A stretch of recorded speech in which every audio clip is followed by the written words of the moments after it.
Hello, my name is Nada Hawkins and I am a nurse and international board certified lactation consultant, and today I want to talk to you a little bit about how our bodies make milk and why it is so important to get stimulation to the breast in the first hour after birth. So there's a couple times that the milk ducts in our breasts go through changes. So this is the milk ducts right here, and that's actually like where the milk is made. So I call it the factory. And the first time it goes through changes is actually before we even have our first period as women.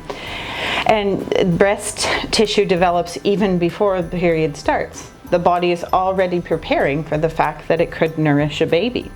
The second time that the breasts go through expansion of the factories is when a woman first becomes pregnant.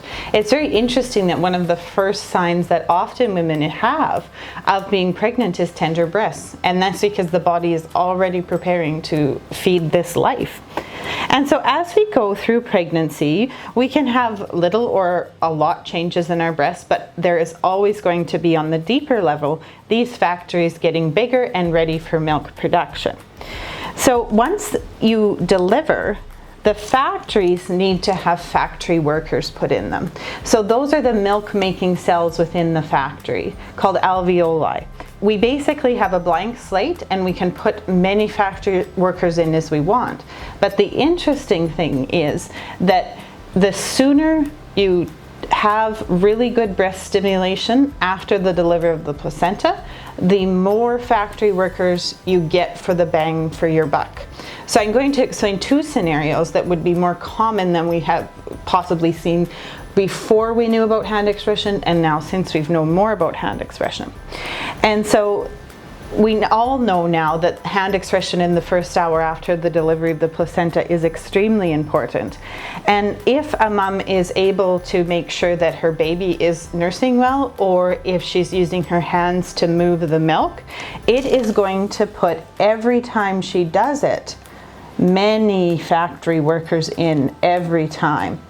And if she does this all through the first 24 hours of life, she is going to get a lot of factory workers. And not only that, it gets harder as we go out to put factory workers in. So it was very common 10 years ago to say, don't worry, your baby is going to sleep for the first 24 hours of life, which is true because we know they're exhausted from the process of being born.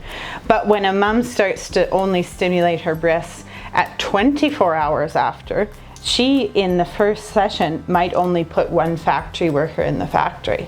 And then over the next 2 to 3 days, putting in factory workers gets harder and her production potential is less and less.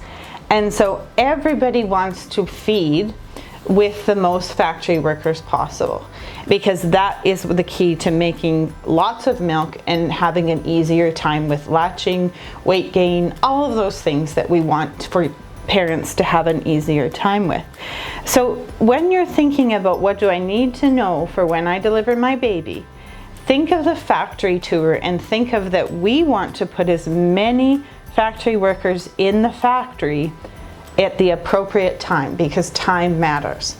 And to take it one step further, when we do prenatal hand expression, we are actually putting factory workers into the ducts before we are even getting to birth. And that's why it's so protective, that if something doesn't go right in the first hour and we end up with maybe a mom who hasn't breastfed until 24 hours, that she still could have this many factory workers, because maybe we've put half of them in before we've even ever got to delivery.